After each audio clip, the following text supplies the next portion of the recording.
Bienvenue dans cette nouvelle vidéo dédiée à l'outliner dans Blender.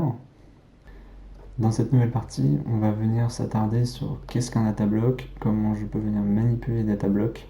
Donc on va tout de suite déplier notre cube. Et là tout de suite on a accès au datablock de mesh. Les datablocks, ça constitue absolument tout ce qu'il y a dans notre fichier Blendfile. Donc par exemple on peut voir qu'il y a un datablock caméra, il y a un datablock light, un datablock de mesh pour mon cube. Je peux venir attribuer à mon cube un nouveau matériau. On va avoir accès au datablock de matériaux. Et ainsi de suite, par exemple, pour les datablocks de modifiers, etc. Il y en a vraiment pour tout. Donc, qu'est-ce qu'un datablock et à quoi ça sert? Donc, on va dire que c'est une sauvegarde d'un état de notre objet.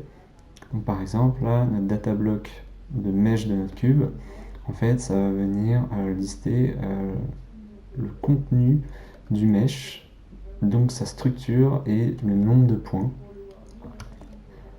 Dans Cinema 4D, ça correspond du coup au gestionnaire de structure qu'on peut retrouver par exemple sur un cube.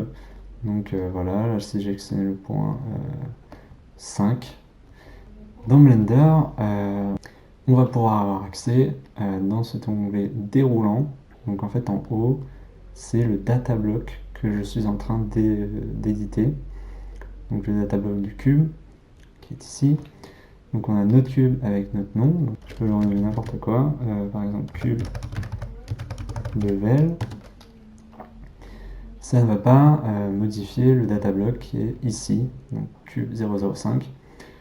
Donc si je reviens à mon menu déroulant du Property Editor, on peut voir ici tous les datablocks de mesh qui ont été générés depuis le début de ce tutoriel.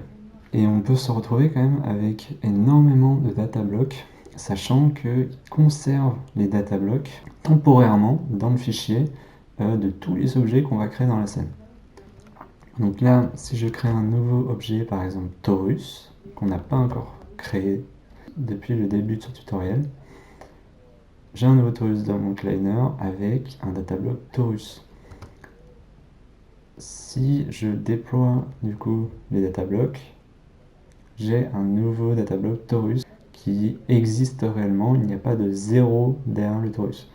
Si vous avez un 0 devant le datablock, c'est-à-dire que c'est un objet qui a été créé, il n'existe plus dans la scène, et du coup le datablock existe, mais n'est pas utilisé. Donc, par exemple là, si je supprime mon Torus avec backspace, je n'ai plus mon Torus, mais si je vais dans mon cube, on peut voir du coup que le Torus, il a un 0. Il faut savoir que donc ça, c'est un objet. Il n'est pas forcément obligé de rester cube. Par exemple, dans mon ID datablock, je peux venir déplier et venir prendre le torus que j'ai créé juste avant et du coup recréer le torus à partir du datablock que j'ai réalisé juste avant. Et du coup, il va prendre, on va dire, la constitution du mesh que j'avais de mon torus, mais conserver, donc là si j'appuie sur N, les paramètres de scale de mon objet. Car juste avant, j'avais un torus où j'avais scalé à 3.3. Donc si je supprime mon torus, que je repasse sur mon cube, on va refaire la manipulation, clique sur mon menu déroulant dans l'onglet Mesh pour venir sélectionner mon torus qui existe mais qui n'est pas utilisé dans la scène. Maintenant mon cube est devenu un torus et si je redéplie, on peut voir que maintenant tous les cubes ne sont pas utilisés. Si par exemple j'avais besoin de conserver mon cube ou même ce torus pour plus tard le réutiliser, je peux cliquer ici et créer un fake user. Donc là il y a un petit icône qui est apparu et dans ma hiérarchie de datablock, on n'a plus le 0, on a un F. Si je repasse sur un cube lambda, donc par exemple le cube 3, maintenant mon torus, qui a un fake user avec cette icône, sera conservé même si je ferme et enregistre mon Blendfile. Si je n'ai pas envie de conserver tous ces datablocks et que j'ai besoin de cleaner un peu mon espace, parce qu'en fait on peut vite se retrouver avec énormément de data blocks, car chaque objet créé va constituer un nouveau data block. On peut vite se retrouver avec une énorme hiérarchie. On peut à la main venir purger notre scène.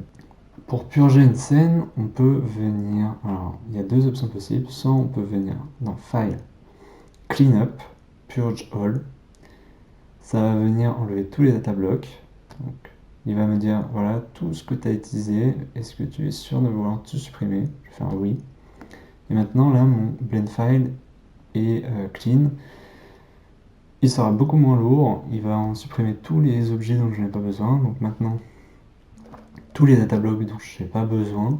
Donc maintenant, si je reclique sur mon cube bevel, que je vais voir dans l'onglet data block, mesh, je me retrouve qu'avec mon cube 03 et le torus avec le fake user qui n'a pas été pris en compte dans la purge. Du coup, je peux repasser sur un torus ou un cube. Sachant que ce n'est pas lié à l'objet. Ici, j'ai mon objet cube level. Si je crée un nouveau objet cube que je mets à part, il va pouvoir lui aussi avoir accès à ces data blocks et du coup venir piocher dans ce data block de torus.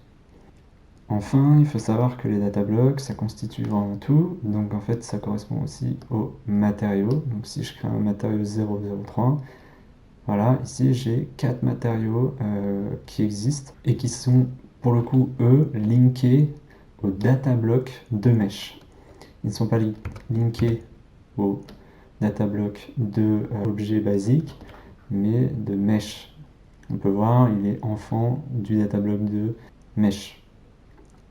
Du coup, là, on peut se dire, tiens, c'est étrange, j'ai fait une purge, mais ils sont encore là.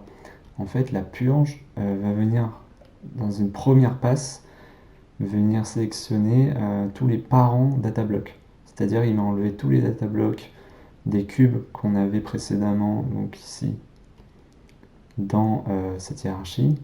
Et ensuite, il n'a pas encore fait la purge pour les enfants de ces data blocks. Donc là, on peut voir qu'il y a déjà deux enfants matériaux qui étaient précédemment utilisés sur les data blocks qu'on a purgés juste avant et qui sont là. Donc là, je peux tout de suite relancer cleanup, purge all, une nouvelle purge. Et là, maintenant, dans mes menus déroulants de data block de matériaux, je n'aurai plus que deux matériaux. Un matériau pour le torus et un matériau, on va dire, qui est standard, qui est toujours dans la scène. J'espère que cette courte introduction sur ce système de data block sera assez claire pour comprendre ce principe assez avancé de gestion des data blocks dans Blender. On a pu voir que les data blocks sont omniprésents dans nos conceptions de scènes dans Blender. Maintenant que nous avons assimilé cette notion d'objet connecté à des data blocks, nous allons voir dans une prochaine vidéo comment venir splitter les data blocks pour permettre de créer des objets uniques dans nos scènes.